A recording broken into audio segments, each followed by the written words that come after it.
podcast is part of the Sports Social Podcast Network. Thanks for choosing this free Anfield Index podcast. If you'd prefer to listen to this or any of our other shows without adverts, then now's the time to check out Anfield Index Pro. With AI Pro, you can supercharge your entire listening experience. You'll not only get all of our podcasts without the ads, but you'll have them far faster with our quick publish feature available exclusively for subscribers.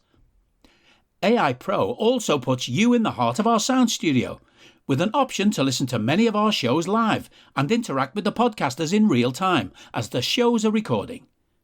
Upgrading couldn't be easier. AI Pro is available on all popular podcast platforms, and we have our own apps for Apple and Android. Just head on over to AnfieldIndexPro.com and get started today. Good morning, good afternoon, good evening, wherever you are, whatever you're doing, and welcome to an AI Pro Plus special. Ladies and gents, the transfer window is open, but it's only got a week or so left to go, isn't it? And there's players being linked with clubs galore. Liverpool have got many rumoured targets, and I'll say that in quotes, so to speak, because we'll all have an opinion on those. But we're here to talk about everything South American. The South American players from various countries linked. There's South American players moving to Saudi. There's South American startlets doing all sorts of things. So what do we need? We need a South American expert. So I am delighted as ever to be joined by Golazzo star, renowned and respected writer, Tom Robinson. Tom, how are we?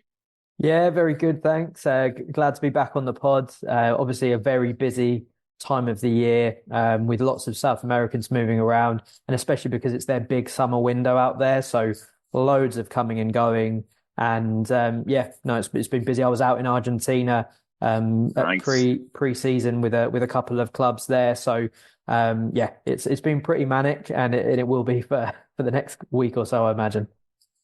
There's tens of thousands of our hipster fans jealous of you now that you got that experience as well. So, I mean, Tom, there's not going to be a day goes by without a South American player linked to some club. But naturally wanted to ask you about a few of the ones that have been linked to Liverpool, because some people may know the names, I think, like me, some won't know. One familiar more than others, shall we say. But just to get an insight into these players and why we think they could be potentially on Liverpool's radar. So I'll let you kindly correct my massacring of the Portuguese for Brazil and the South American languages, but we'll start naming some players just to see like what you know about them and what insight you can offer. So we'll probably start with the mangling first one on this. This is a name that's come up a few days ago. Luis Guilherme, I think it's pronounced. So a winger from Palmeiras, linked with us. And there's quite a few different articles. I think it's important to say that why he's top, that a few big papers as well have got him linked with us, especially in the summer with different fees quoted. For people who won't know the player, and I know I said winger there, how would you describe his style? What do you know about the player? Yeah, so Luis Guilherme, again, when it comes to Portuguese pronunciations, that's not my strong suit either. So the Spanish, all good, but yeah, you're fine with that pronunciation as far as I'm concerned. But yeah, he's one of the latest out of what's been a really incredible run of talent coming out of Palmeiras Academy. Mm-hmm. We'll all know about Endrick moving to Real Madrid. He is the big star, and he could be a generational talent. He's really that good. So Luis Guilherme's kind of been in his shadow a little bit, which I think is probably a good thing in terms of protecting him a bit from the hype. But that's not to take anything away from how good he is. He's been at Palmeiras since he was about 11. He can play wide on the right, but he is left-footed. So a couple of times for Brazil under 20s, he was playing on the left. He can play more centrally as a number 10 as well. Wow. In terms of style, he's super quick, which I think is something that when you're looking at wingers, especially Brazilian wingers, you don't want to fall into the trap of getting someone like Anthony, who's not quite got that pace. You want someone in the Premier League who's really got that electric speed, which he certainly has. Very good dribbling and close control. Also decent sort of power and physicality for his age. He's not one of these players that you think, okay, he's clearly got ahead of his peers because he's had a growth spurt before the others. He just, for a 17-year-old, he looks, maybe a couple of years older, and certainly makes decisions like a player a bit older as well. So all those aspects are really good. You could maybe argue he's a bit one-footed and over-reliant on the pace. But I think they're minor criticisms for a player that young, just still learning his trade. But he's actually someone who I first got a proper good look at the Sudamericano under 20, which is the South American qualifier for the under 20 World Cup. Him being one of the youngest players in that Brazil squad. Wow. First game, came off the bench against Peru, immediately set up Vitor Roque for a goal with quite a clever little knockdown header, which you wouldn't necessarily expect from a quick winger. And then he forced a mistake for the second goal, and then put in a cross that led to the penalty for the third goal. So straight away, he made this great impact and, caught my attention. What was a bit weird is he didn't really get too much game time after that and wasn't selected for the under 20 World Cup squad. But again, I think that's probably more just due to how young he is, knowing that he'll have another opportunity at that in 2 years' time, and just the sheer amount of Brazilian attacking talent that's ahead of him. So yeah, someone who's really caught my eye. Yeah, I can imagine. We like a winger who plays on the right with the left foot and who's quick. There's someone similar that we have at Liverpool who we're big fans of, put it that way. So yeah, he profiles really well. I mean, it may be too early because he is, like you say, he's so young, and obviously the fee talked about is a lot of money for that age.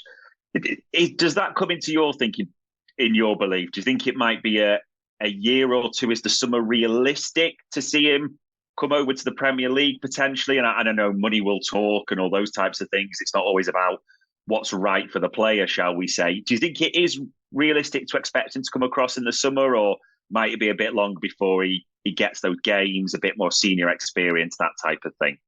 I think that you could definitely see the summer happening, but I personally would like to see him stay in Brazil for one more year. This year, or the 2023 rather, he made 27 appearances in all competitions, but mainly off the bench. And when you compare it to Endrick again, who's a little bit younger and I think got maybe 10 goals or something, just again, that comparison shows that he's not really established in the Palmeiras team, which is a hard team to break into. They're arguably the best team in South America, certainly consistently over the last 3 or 4 years. They've been, won 2 Libertadores, won 2 Brazilian league titles. They've got a really star-studded squad. So I think this, for me, is going to be the year where he kind of establishes himself more in the squad. And I think most of the sort of transfer talk around him right at this moment is probably just to kind of put out the feelers to see if there's an offer that's too good to turn down. I think there's a release clause of 55 million, which I can't see anyone going that close to, but apparently bids of around 35 turned down. So I think Palmeiras are probably in a position where they don't need to sell him right now, but if someone comes in with a 40 plus million move, then that would be something that they would obviously have to consider really carefully. But I think he'd benefit from one more year, and a lot in terms of moving the summer might depend on how well Palmeiras are doing in continental competition. We saw it with Andre at Fluminense. They were keen to keep him in the squad and to help them win that tournament, which they did. So you could imagine that if he's going well for Palmeiras and they want to at least get him to the end of 2024, that could come into it as well. So yeah, I think he's certainly someone who's now that Endrick's going to be on the move. Him and another kid called Esteval Willian, who's 16, who was absolutely brilliant at the under-17 World Cup. Those two are the next ones off the conveyor belt for Palmeiras.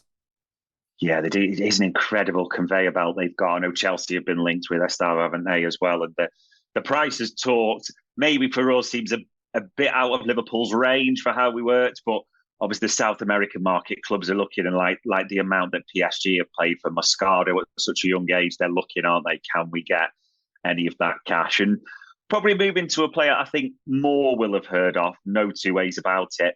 I mean, if you haven't heard of him, you'll have heard of his dad, Federico Redondo. Yeah, I mean, Argentina's juniors midfielder. I may be looking at this wrong, Tom, but he's well known. Obviously, they did well in the Libertadores. I mean, the fee that's quoted in a lot of places around €8 million, which it's not nothing, but in football terms, it's not too much. Let's be honest. I mean, why does this guy keep getting mentioned so often? What do you think it is that is attracting clubs to him? Yeah, I mean, obviously, as you mentioned there, the links to his dad obviously give him that profile, which is going to help. And I think ultimately is why someone in Europe will definitely go for him. But, it's certainly no nepotism involved, because he's a really, really solid player. He's probably one of the best breakthrough young players in Argentina last year.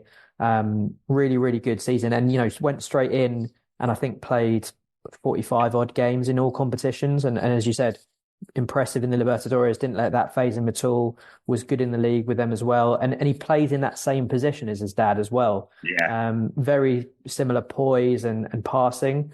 But I'd say someone who's probably a little bit more physical and robust at the base of midfield, maybe doesn't quite have the deep lying playmaker abilities of his dad. But again, there's not many, not many players who have. He's still considered one of Argentina's best, what they call a number 5 defensive midfielder, in modern history for Argentina. So, it's a high bar to set him, but he's really tidy on the ball. I think 89% pass completion, nice. Which, is good for your first season and what can be quite a hectic middle of the park in Argentina as well.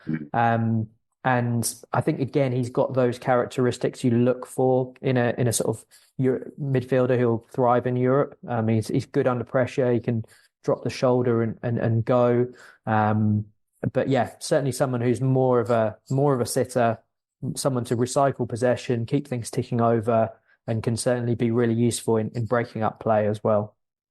Interesting. Yeah, quality number 6s are hard to come by in this market for clubs. There's no two ways about it. I did wonder, and again, this is me just seeing bits of him. As you mentioned there, and you used that phrase that I was thinking of, Europe. Do you think his next step would be the Premier League, or do you think another European league would seem more likely for him? What does your gut tell you? I mean, in terms of style, I would definitely say Europe, like a Spain or an Italy, might be a better fit in terms of adapting to Europe. Don't get me wrong, I think he's got the physical and technical and mental attributes to do well in the Premier League. And I think, as you said, that fee that's been mentioned, which is very gettable for, I'd say, almost every Premier League club, but might just fall in that bracket of, actually, there's a lot of European clubs that traditionally he might go to, you're kind of mid, to upper half Spanish or Italian clubs. Maybe they don't have quite that disposable cash at this time of year to bring him across, when ordinarily you could see that happening. Certainly there've been big clubs in Argentina also looking at him. I think River Plate have been linked, but again, because of that price bracket, you kind of think realistically it's going to be difficult for one of those teams to get him. So he might be in that kind of slightly awkward situation where he could do with a move to a more of a stepping stone club, whether that be in Argentina or in Europe, or will just a Premier League club come in and say, you know what, this is a bit of a low risk option for us, and bring him in as a bit of more of a long-term project. But yeah, certainly someone who, when we were doing our Golazo 50 of the best under 23 Argentina talents, he was, I think, the second highest new entry in the list. Wow. And someone who, he's in that sort of top 5 young players in the league who are still there at the moment, I would say.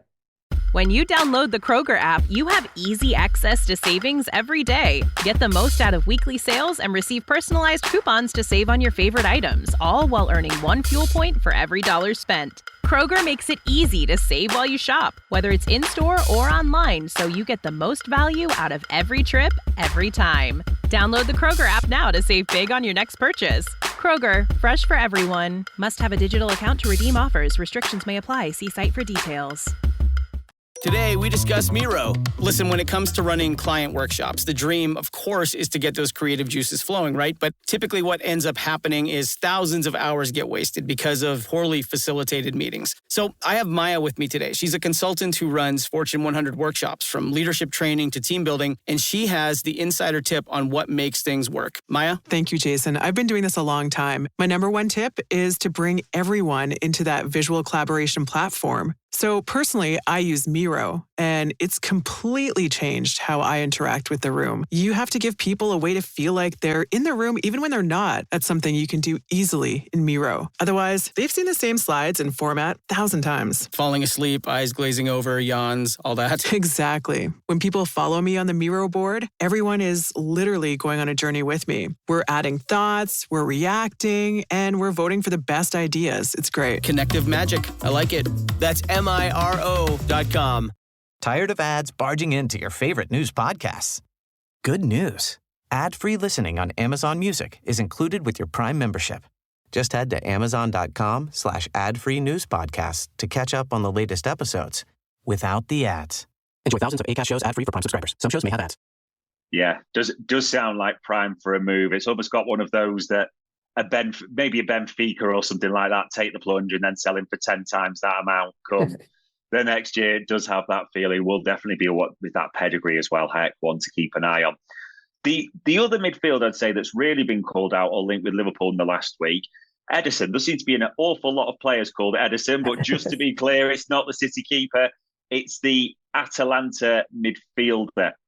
So Brazilian player there. I mean, again, he's already, Tom, in main Europe, isn't he? He's in Serie A. I mean, how would you describe him as a player? Well, I mean, he is someone who I think could come in straight away and just be a perfect fit for the Premier League. He's muscular, he's box to box, strong in the tackle, good at scoring goals. He's very good aerial presence as well, even though he's not, a giant by any means, but he's got a really good heading ability. And what I really like about him is just those late runs into the box that he makes. He's just a proper athlete, really. So I think he would be someone who perhaps hasn't been getting the praise that he should have been. He's still uncapped by Brazil, but he feels like a really, really good fit for a Premier League side. I mean, a player that I first saw him back in 2020 when he was kind of breaking through at Corinthians, and he reminded me a lot of Paulinho, the ex-Spurs midfielder. Who, okay, we didn't see the best of him in the Premier League, but that the player that kind of Paulinho was supposed to be. He very similar style and just quite an interesting career, really, because he was signed on a free by Corinthians when Cruzeiro got relegated, and he had a lot of I think he sued Cruzeiro for unpaid wages, so there's a bit of an issue there. But yeah, Corinthians picked up this really good talent on a free, and he was great in the state championships. Again, chipping in with goals from midfield. But then really bizarrely, just didn't seem to get much of a look in at Corinthians, went on loan to Fortaleza, had a good season, and then was sold to Salernitana in Italy, quite a lower half relegation side for about 6 million. And within about 6 months, he'd gone to Atalanta for 20. So I don't know if there was some interesting financial management going on there, but he's been thriving ever since, and you've seen him linked to United, both Man United and Newcastle United, who arguably probably need a midfielder like that more than Liverpool, but I think he's definitely someone who could come in and make quite a big impression on the Premier League. Yeah, it does sound like one from what you're saying. Even if it's not us, it would be zero surprise if other Premier League clubs were having a serious look for the summer. Yeah, especially a muscular midfield that can chip in. So it will be interesting to see, folks. And again, I think we know we're saying with these, we don't expect Liverpool to do any business at the moment, but obviously summer ahead and the links are still coming through. We'll have to see. And while we've got you, Tom, because I do want to ask a couple of other questions to get your take on it. Everyone's seen what's happening in sort of the summer and now where we are with the Saudi money, the paradigm changing element of that in football. But when you actually look at the the stone cold facts, the research, it does tend to say that, funnily enough, most of the players that have gone to Saudi have come from South America, don't they, to start with? I mean, maybe it's a difficult question to answer, but how would you say the Saudi football project, so to speak, is viewed in South America? Yeah, I mean, I think it's probably understood or tolerated a bit more than it is in Europe because, one, there's more of a long-standing link between them. You know, Brazilians particularly, but South Americans, they travel all over the world to play football. You know, Malaysia, Iceland, Japan, all these, you know, more far-flung places. You know, South Africa as well. You're getting more South Americans going there, and I think Middle East has always been quite, you know, quite a popular place to go because, you know, financially it makes sense for the club that's selling, and the player can earn so much more money as well. You know, even someone like Lanzini went to Middle East before sort of coming to Europe, and yeah, so that's something that's, you know, tried and tested. Because one thing that, you know, I'm sure many of the listeners will know, but you know, bears repeating, is the fact that a lot of the time these players are coming from, you know, really, you know, basically poverty, and have to support not just their family, it's extended family, it's friends, it's sometimes the whole community. So it really depends on them making as much as they can in their limited playing career. And I think it's definitely seen more as a, you know, a job in terms of being a bit more, not mercenary, but, you know, those factors are played in. Because realistically, if you're playing in front of, you know, someone in a massive team in Brazil, pretty much in terms of atmosphere and stature, and in a huge country, almost anywhere is a bit of a step down unless you're playing for, you know, a team that's competing for Champions League. Right. So, you know, that's sort of, you know, they've already kind of done that. That's their true love in terms of where the football is their team back home. So yeah, it's a cultural thing, and it's also just the economic reality. You know, you look at inflation in Argentina right now is absolutely mad, like 200% a year, going up to maybe 300%. And clubs just need the money, and that is one of the best ways to finance footballing operations. But also, you look at Argentinian clubs, a lot of them are social institutions that the football operations fund their hockey team, their basketball team, initiatives for locals to, you know, use the facilities. So yeah, that is just part and parcel of it. And whether it's Saudi, MLS, Premier League, or wherever the money's coming in from, you know, if the price is right, then players probably won't have too much of a say in it. Which makes sense. It's just, as you say, probably phrased it well, the economic reality. So yeah, if it's Saudi and that's where the money's coming from, it's going to continue because it suits all parties. Yeah, makes sense. And the other player I did want to speak about, because you mentioned this player, and I've kept eyes for a few. I know you mentioned Victor Roque, so I've kept eyes on him.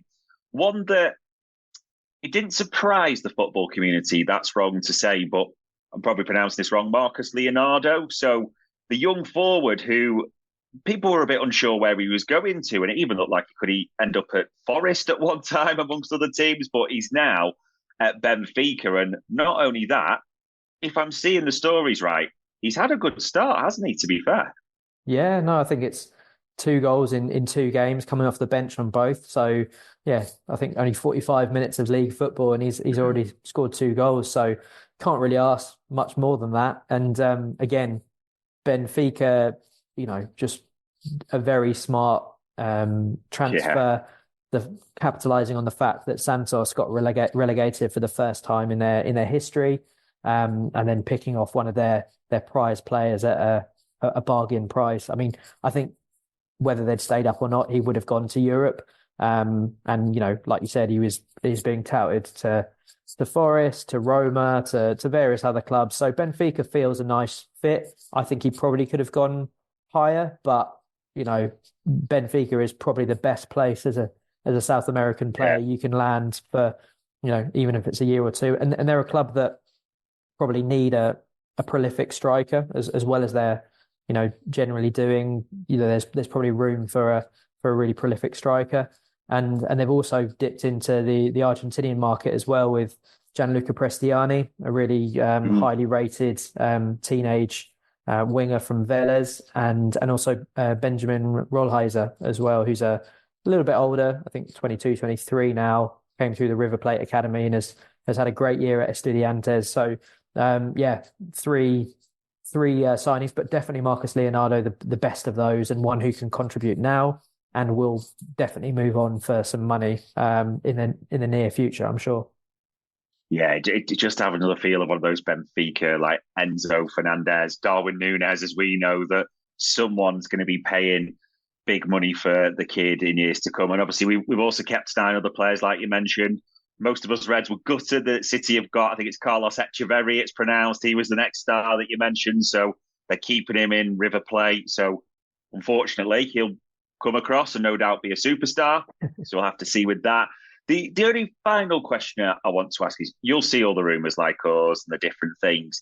Is there any other South American stars for the Premier League that we should be keeping an eye on at all? Yeah, I mean, I think probably the key one that most people have seen is Valentin Barco going to Brighton.